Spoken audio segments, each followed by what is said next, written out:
ನಮಸ್ಕಾರ ಕದಂಬ ನ್ಯೂಸ್ಗೆ ಸ್ವಾಗತ. ನಾನು ಸೋನಿಕಾ ಸುದೇಶ್. ಮೊದಲಿಗೆ ಮುಖ್ಯಾಂಶಗಳು.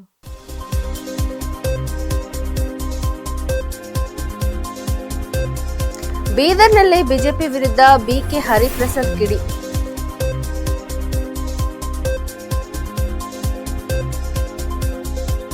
ಅನಿಲ್ ಜಾಧವ್ ಅವರನ್ನು ಎಂಎಲ್ಸಿ ಆಗಿ ನಾಮನಿರ್ದೇಶನಕ್ಕೆ ಮನವಿ.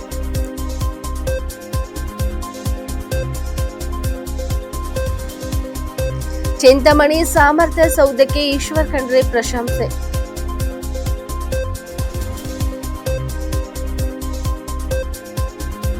ಬೀದರ್ ಜಿಲ್ಲೆ ಬರಪೀಡಿತ ಘೋಷಣೆಗೆ ಆಗ್ರಹ, ರೈತರಿಂದ ಹೆದ್ದಾರಿ ತಡೆ ಪ್ರತಿಭಟನೆ. ಸುದ್ದಿಯ ವಿವರಗಳು.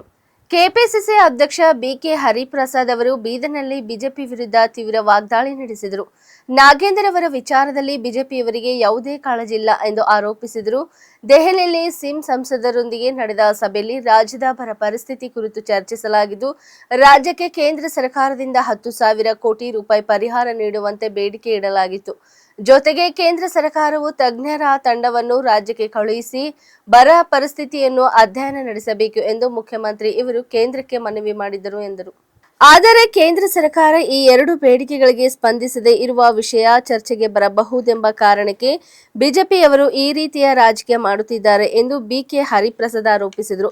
ಇದೇ ವೇಳೆ ಆರ್ಎಸ್ಎಸ್ ದೇಶದ ಸ್ವಾತಂತ್ರ್ಯ ಹೋರಾಟದಲ್ಲಿ ಯಾವುದೇ ಪಾತ್ರ ವಹಿಸಿಲ್ಲ, ಅವರಿಗೆ ದೇಶದ ಹಿತದೃಷ್ಟಿಯೂ ಇಲ್ಲ ಎಂದು ಕೆಪಿಸಿಸಿ ಅಧ್ಯಕ್ಷ ಬಿಕೆ ಹರಿಪ್ರಸಾದ್ ಬಿಜೆಪಿ ಹಾಗೂ ಆರ್ಎಸ್ಎಸ್ ವಿರುದ್ಧ ಕಿಡಿಕಾರಿದರು.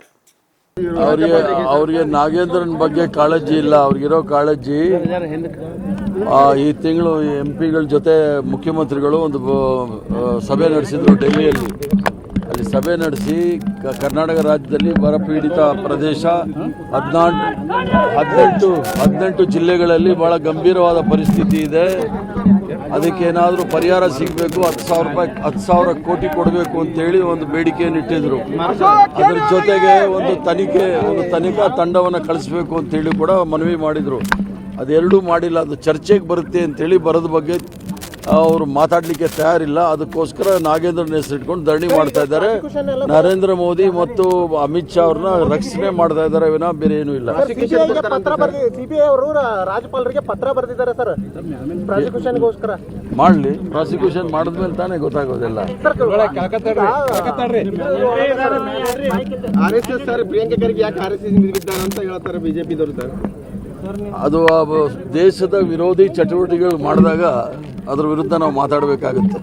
ಈ ದೇಶದ ಸ್ವತಂತ್ರ ಹೋರಾಟದ ವಿರುದ್ಧ ಇದ್ದವರು RSS ಅವರು. ಸ್ವತಂತ್ರ ಹೋರಾಟದಲ್ಲಿ ಯಾರೂ ಸಹ ಪಾಲ್ಗೊಂಡಿರಲಿಲ್ಲ. ಅವ್ರನ್ನೇನು ತಲೆ ಮೇಲೆ ಇಟ್ಕೊಂಡು ಸುತ್ತಕ್ಕಾಗುತ್ತಾ?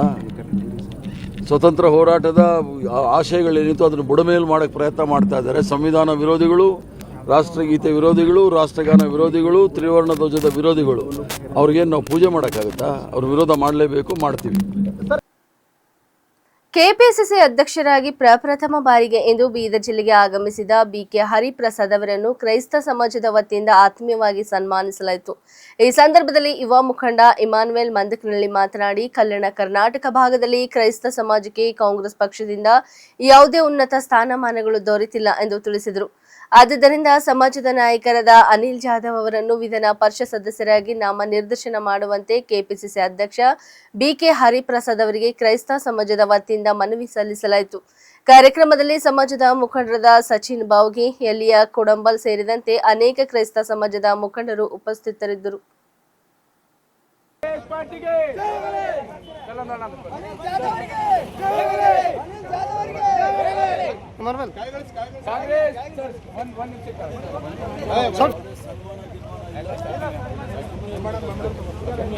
सब साइड कांग्रेस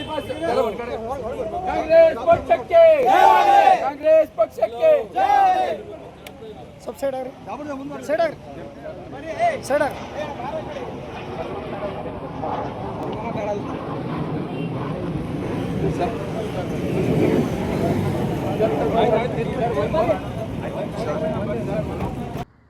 ಬೀದರ್ ಜಿಲ್ಲೆಗೆ ಕರ್ನಾಟಕ ಪ್ರದೇಶ ಪಕ್ಷದ ರಾಜ್ಯಾಧ್ಯಕ್ಷರಾಗಿರುವಂತ ಶ್ರೀ ಬಿಕೆ ಹರಿಪ್ರಸಾದ್ ಸಾಹೇಬ್ರು ಪ್ರಥಮವಾಗಿ ಅಧ್ಯಕ್ಷರಾಗಿ ಬೀದರ್ ಜಿಲ್ಲೆಗೆ ಬಂದಿದ್ದಾರೆ. ಈ ಒಂದು ನಮ್ಮ ಕ್ರೈಸ್ತ ಸಮಾಜ ವತಿಯಿಂದ ಅವರನ್ನ ಹೃತ್ಪೂರ್ವಕವಾಗಿರುವಂತಹ ಸ್ವಾಗತವನ್ನ ಕೋರಿದ್ದೇವೆ. ಮತ್ತೆ ಈ ಬೀದರ್ ಜಿಲ್ಲೆಗೆ ಬಂದು ನಮ್ಮ ಸಹೋದರಾಗಿರುವಂತಹ ಮಾರ್ಟಿನ್ ಮಾಸ್ ಅವರ ಒಂದು ಮನೆಗೆ ಹೋಗಿದ್ರು. ತದನಂತರ ನಾವು ಅವರನ್ನ ಭೇಟಿಯಾಗಿ ಬೀದರ್ ಜಿಲ್ಲೆಯಿಂದ ಕ್ರೈಸ್ತ ಸಮಾಜಕ್ಕೆ ಅನಿಲ್ ಜಾಧವ್ ಅಣ್ಣವರನ್ನ ಒಂದು ವಿಧಾನ ಪರಿಷತ್ ನಾಮಿನೇಟ್ MLC ನಾಮಿನೇಟ್ ಕೊಡ್ಬೇಕಂತ ಅವರನ್ನ ಮನವಿ ಮಾಡ್ಕೊಂಡಿದ್ದೀವಿ. ಆ ಸಂದರ್ಭದಲ್ಲಿ ಈ ನಮ್ಮ ಬೀದರ್ ಜಿಲ್ಲೆಯ ಸಂಸದರಾಗಿರುವಂತಹ ಸಾಗರ್ ಖಂಡ್ರೆ ಸಹ ಇದ್ರು. ಮತ್ತೆ ಮಾನ್ಯ KPCC ಅಧ್ಯಕ್ಷರಾಗಿರುವಂತಹ ಹರಿಪ್ರಸಾದ್ ಸಾಹೇಬರಿಗೆ ನಮ್ಮ ಸಮಾಜ ಕಲ್ಯಾಣ ಕರ್ನಾಟಕ ಭಾಗದಲ್ಲಿರುವಂತಹ ಕ್ರೈಸ್ತ ಸಮಾಜಕ್ಕೆ ಒಂದು MLC ನಾಮಿನೇಟ್ ಕೊಡುವಂತ ಹೇಳಿ ನಮ್ಮ ಸಮಾಜ ವತಿಯಿಂದ ಅವರನ್ನ ನಾವೇನು ಮಾಡಿದೀವಿ ಅಂದ್ರೆ ಕಳಕಳಿ ಮನವಿ ಮಾಡಿದ್ದೀವಿ. ಧನ್ಯವಾದಗಳು. ಇಮನ್ವೇಲ್ ಮಂದಕನಹಳ್ಳಿ. ಆಧುನಿಕ ತಂತ್ರಜ್ಞಾನ ಆಧಾರಿತ ಆಡಳಿತ ವ್ಯವಸ್ಥೆಗೆ ಅನುಕೂಲವಾಗುವಂತೆ ಪ್ರತಿ ತಾಲೂಕು ಕೇಂದ್ರದಲ್ಲೂ ಪಂಚಾಯಿತಿ ಭವನ ಹಾಗೂ ಸಮರ್ಥ ಸೌಧಗಳ ಅಗತ್ಯವಿದೆ ಎಂದು ಗ್ರಾಮೀಣಾಭಿವೃದ್ಧಿ ಮತ್ತು ಪಂಚಾಯತ್ ರಾಜ್ ಸಚಿವ ಈಶ್ವರ್ ಖಂಡ್ರೆ ಹೇಳಿದರು. ಚಿಂತಾಮಣಿ ನಗರದಲ್ಲಿ ನಿರ್ಮಿಸಲಾಗಿರುವ ಸಮರ್ಥ ಸೌಧ ಹಾಗೂ ಪಂಚಾಯಿತಿ ಭವನವನ್ನು ಉಪಮುಖ್ಯಮಂತ್ರಿ ಹಾಗೂ ಕಂದಾಯ ಸಚಿವ ಡಾಕ್ಟರ್ ಜಿ ಪರಮೇಶ್ವರ್ ಅವರೊಂದಿಗೆ ಉದ್ಘಾಟಿಸಿ ಮಾತನಾಡಿದ ಅವರು, ಇಂದಿನ ಯುಗದಲ್ಲಿ ವಿಡಿಯೋ ಕಾನ್ಫರೆನ್ಸ್ ಸೇರಿದಂತೆ ವಿವಿಧ ತಂತ್ರಜ್ಞಾನಗಳನ್ನು ಬಳಸಿಕೊಂಡು ಆಡಳಿತಾತ್ಮಕ ಸಭೆಗಳನ್ನು ನಡೆಸಲು ಇಂತಹ ಆಧುನಿಕ ಸೌಕರ್ಯಗಳ ಅಗತ್ಯವಿದೆ ಎಂದರು. ಡಾಕ್ಟರ್ MC ಸುಧಾಕರ್ ಅವರು ಸುಮಾರು 20 ವರ್ಷಗಳ ಹಿಂದೆಯೇ ಇಂತಹ ಸೌಧ ನಿರ್ಮಾಣದ ಪರಿಕಲ್ಪನೆಯನ್ನು ಹೊಂದಿ ಕಾರ್ಯನಿರ್ವಹಿಸಿರುವುದು ಅವರ ದೂರದರ್ಶಿತ್ವ ಹಾಗೂ ಅಭಿವೃದ್ಧಿಯ ಕಾಳಜಿಗೆ ಸಾಕ್ಷಿಯಾಗಿದೆ. ಅವರ ಈ ಪರಿಕಲ್ಪನೆ ಹಾಗೂ ಪ್ರಯತ್ನ ಅನುಕರಣೀಯವಾಗಿದೆ ಎಂದು ಈಶ್ವರ್ ಖಂಡ್ರೆ ಶ್ಲಾಘಿಸಿದರು. ಚಿಂತಾಮಣಿಯ ತಾಲೂಕು ಪಂಚಾಯಿತಿ ಕಟ್ಟಡ ಹಾಗೂ ಸಭಾಭವನ ಮಾದರಿಯಾಗಿದ್ದು 2 ಕಟ್ಟಡಗಳಲ್ಲಿ ಆಧುನಿಕ ತಂತ್ರಜ್ಞಾನವನ್ನು ಸಮರ್ಥವಾಗಿ ಅಳವಡಿಸಲಾಗಿದೆ. ಇದರಿಂದ ಸ್ಥಳೀಯ ಆಡಳಿತದ ಕಾರ್ಯನಿರ್ವಹಣೆ ಮತ್ತಷ್ಟು ಪರಿಣಾಮಕಾರಿಯಾಗಲಿದೆ ಎಂದು ಅವರು ಹೇಳಿದರು. ಕಾರ್ಯಕ್ರಮದಲ್ಲಿ ಮಾಜಿ ಸಚಿವರಾದ doctor HC Mahadevappa, doctor MC Sudhakar, ಜಿಲ್ಲಾಧಿಕಾರಿ ಜಿ ಪ್ರಭು, ಪಂಚಾಯಿತಿ ಕಾರ್ಯನಿರ್ವಹಣಾ ಅಧಿಕಾರಿ ಡಾಕ್ಟರ್ ನವೀನ್ ಭಟ್ ಸೇರಿದಂತೆ ಹಲವು ಗಣ್ಯರು ಹಾಗೂ ಅಧಿಕಾರಿಗಳು ಉಪಸ್ಥಿತರಿದ್ದರು. ಜಿಲ್ಲೆಯನ್ನು ಬರಪೀಡಿತ ಪ್ರದೇಶವೆಂದು ಘೋಷಿಸಬೇಕು, ರೈತರ ಸಂಪೂರ್ಣ ಸಾಲ ಮನ್ನಾ ಮಾಡಬೇಕು ಹಾಗೂ ಪ್ರತಿ ಎಕರೆಗೆ 50,000 ಪರಿಹಾರ ನೀಡಬೇಕು ಸೇರಿದಂತೆ ವಿವಿಧ ಬೇಡಿಕೆಗಳನ್ನು ಈಡೇರಿಸುವಂತೆ ಆಗ್ರಹಿಸಿ ರೈತ ಸಂಘಟನೆಗಳು ಹಾಗೂ ಕಾರಂಜ ಮುಳುಗಡೆ ಸಂತ್ರಸ್ತರ ಹಿತರಕ್ಷಣಾ ಸಮಿತಿ ಸೇರಿದಂತೆ ವಿವಿಧ ಸಂಘಟನೆಗಳ ನೇತೃತ್ವದಲ್ಲಿ ನಗರದಲ್ಲಿ ರಸ್ತೆ ತಡೆ ನಡೆಸಲಾಯಿತು. ನಗರದ ನೌಬದ್ನ ಬಸವೇಶ್ವರ ವೃತ್ತದಲ್ಲಿ ಜಿಲ್ಲೆಯ ವಿವಿಧ ತಾಲೂಕುಗಳಿಂದ ಆಗಮಿಸಿದ್ದ ರೈತರು ಹಾಗೂ ಸಂಘಟನೆಗಳ ಪದಾಧಿಕಾರಿಗಳು ಕೆಲಕಾಲ ಬೀದರ್ ಭಾಲ್ಕಿ ಮತ್ತು ಬೀದರ್ ಹುಮ್ನಾಬಾದ್ ಮಾರ್ಗದ ಹೆದ್ದಾರಿ ಸಂಚಾರ ತಡೆದು ಪ್ರತಿಭಟನೆ ನಡೆಸಿದರು. ಬೀದರ್ ಜಿಲ್ಲೆಯನ್ನು ಬರಪೀಡಿತ ಎಂದು ಘೋಷಿಸಬೇಕು, ರೈತರ ಸಾಲ ಮನ್ನಾ ಮಾಡಬೇಕು ಎಂಬ ಘೋಷಣೆಗಳನ್ನು ಕೂಗಿ ಸರ್ಕಾರದ ವಿರುದ್ಧ ಆಕ್ರೋಶ ವ್ಯಕ್ತಪಡಿಸಿದರು. ರೈತ ಸಂಘದ ಮುಖಂಡರು ಮಾತನಾಡಿ, ರೈತರು ಪ್ರತಿ ವರ್ಷ ಅತಿವೃಷ್ಟಿ, ಅನಾವೃಷ್ಟಿ ಹಾಗೂ ಬೆಳೆಗಳಿಗೆ ವೈಜ್ಞಾನಿಕ ಬೆಲೆ ಸಿಗದಿರುವುದು ಸೇರಿದಂತೆ ಹಲವು ಸಮಸ್ಯೆಗಳನ್ನು ಎದುರಿಸುತ್ತಿದ್ದಾರೆ. ಈ ವರ್ಷವೂ ಮುಂಗಾರು ಮಳೆ ಸಮರ್ಪಕವಾಗಿ ಬಾರದ ಹಿನ್ನೆಲೆಯಲ್ಲಿ ಬಿತ್ತನೆ ಮಾಡಿರುವ ಬೆಳೆಗಳು ಒಣಗುತ್ತಿದ್ದು ರೈತರು ತೀವ್ರ ಸಂಕಷ್ಟಕ್ಕೆ ಸಿಲುಕಿದ್ದಾರೆ ಎಂದು ಹೇಳಿದರು. ಮಳೆ ಕೊರತೆಯಿಂದ ಉಂಟಾಗಿರುವ ಪರಿಸ್ಥಿತಿಯನ್ನು ಪರಿಗಣಿಸಿ ಬೀದರ್ ಜಿಲ್ಲೆಯನ್ನು ಬರಪೀಡಿತ ಜಿಲ್ಲೆ ಎಂದು ಘೋಷಿಸಬೇಕು. ರೈತರ ಸಂಪೂರ್ಣ ಸಾಲ ಮನ್ನಾ ಮಾಡಿ ಪ್ರತಿ ಎಕರೆಗೆ 50,000 ಪರಿಹಾರ ನೀಡಬೇಕು. BSSK ಕಾರ್ಖಾನೆಯನ್ನು ಮಾರಾಟ ಮಾಡದೆ ಪರ್ಯಾಯ ವ್ಯವಸ್ಥೆ ಮೂಲಕ ಪುನರ್ ಆರಂಭಿಸಬೇಕು. ಕಾರ್ಮಿಕರ ಬಾಕಿ ವೇತನ ಸೇರಿದಂತೆ ಶಾಸನಬದ್ಧವಾಗಿ ಪಾವತಿಸಬೇಕಾದ ಎಲ್ಲಾ ಹಣವನ್ನು ಕೂಡಲೇ ಪಾವತಿಸಬೇಕೆಂದು ಒತ್ತಾಯಿಸಿದರು.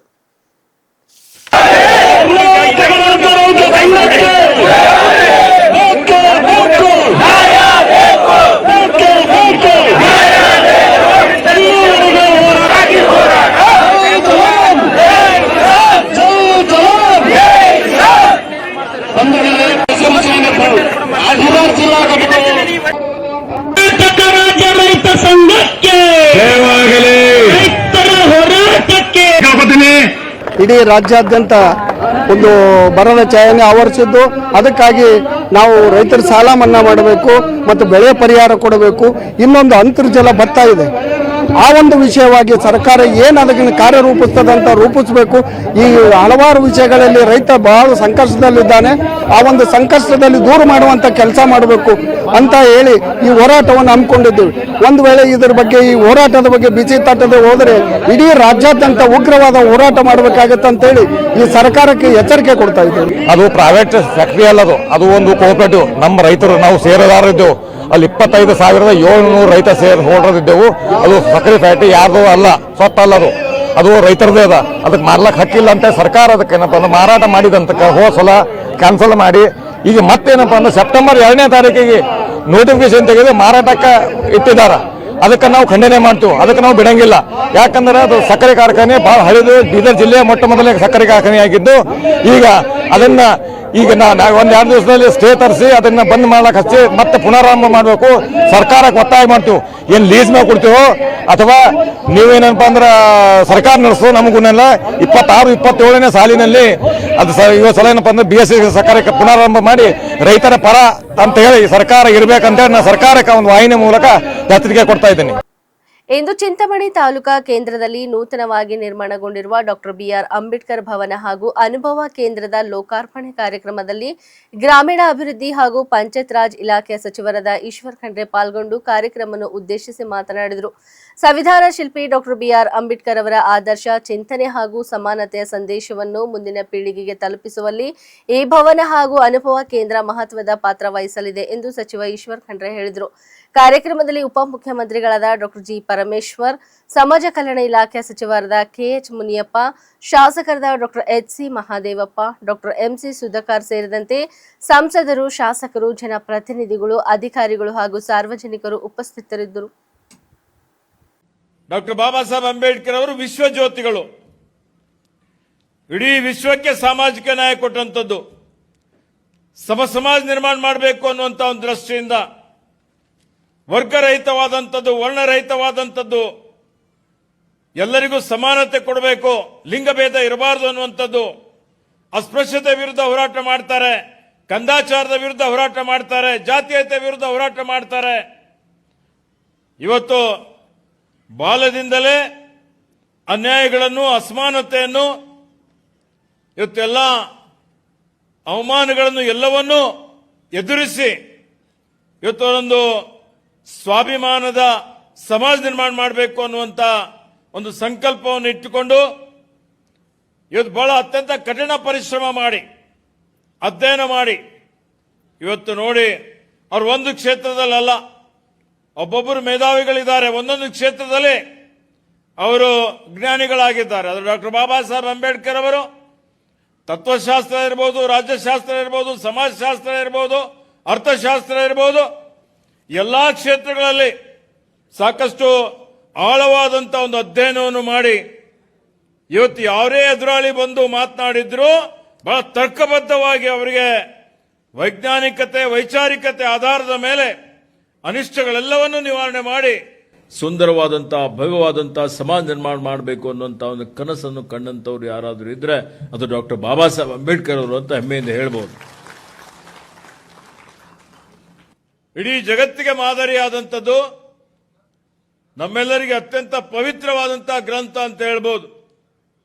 ಇವತ್ತೇನು ದೊಡ್ಡ ಮಟ್ಟದಲ್ಲಿ ಲಿಖಿತವಾದಂತಹ ಒಂದು ಸಂವಿಧಾನ ಕೊಟ್ಟಂತವರು ಡಾಕ್ಟರ್ ಬಾಬಾ ಸಾಹೇಬ್ ಅಂಬೇಡ್ಕರ್ ಅವರು. ಈಗಾಗಲೇ ಸಂವಿಧಾನ ಪೀಠಿಕೆ ಓದಿದ್ದೇವೆ ನಾವು.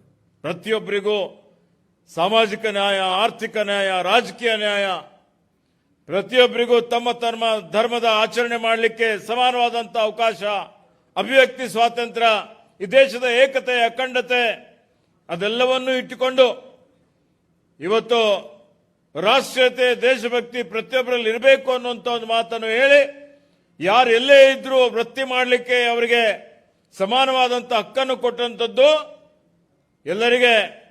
ಇವತ್ತು ಈ ಒಂದು ರಾಷ್ಟ್ರ 80 ವರ್ಷದಲ್ಲಿ ಇಷ್ಟೊಂದು ನಾವೆಲ್ಲ ಸಾಮಾಜಿಕ, ಆರ್ಥಿಕ, ಶೈಕ್ಷಣಿಕ, ಔದ್ಯೋಗಿಕ, ವಿಜ್ಞಾನ, ತಂತ್ರಜ್ಞಾನ, ಕೃಷಿ ಎಲ್ಲಾ ಕ್ಷೇತ್ರಗಳಲ್ಲಿ ಇವತ್ತು ಮುಂದುವರೆದಿದ್ದೇವೆ. ಬಲಿಷ್ಠ ರಾಷ್ಟ್ರ ಅಂತೇಳಿ ಅನ್ಸ್ಕೊಳ್ತಾ ಇದ್ದೇವೆ. ಜಗತ್ತಿನಲ್ಲಿ ನಾವೆಲ್ಲ ತಲೆತ್ತಿ ಮೆರೆಯುವಂತ ಮಾಡಿದಂತ ಕೀರ್ತಿ ಡಾಕ್ಟರ್ ಬಾಬಾ ಸಾಹೇಬ್ ಅಂಬೇಡ್ಕರ್ ಅವರಿಗೆ ಸಲ್ತದೆ ಅನ್ನುವಂತ ಮಾತನ್ನು ಹೇಳಲಿಕ್ಕೆ ಬಯಸ್ತಾ ಇದ್ದೇನೆ. ಇಲ್ಲಿಯವರೆಗೆ ಸುದ್ದಿ ಕೊಟ್ಟಿದ್ದು ನಾನು ಸೋನಿಕಾ ಸುದೇಶ್. ಮುಂದಿನ ಸುದ್ದಿಯೊಂದಿಗೆ ಮತ್ತೆ ಭೇಟಿಯಾಗೋಣ. ವಂದನೆಗಳು.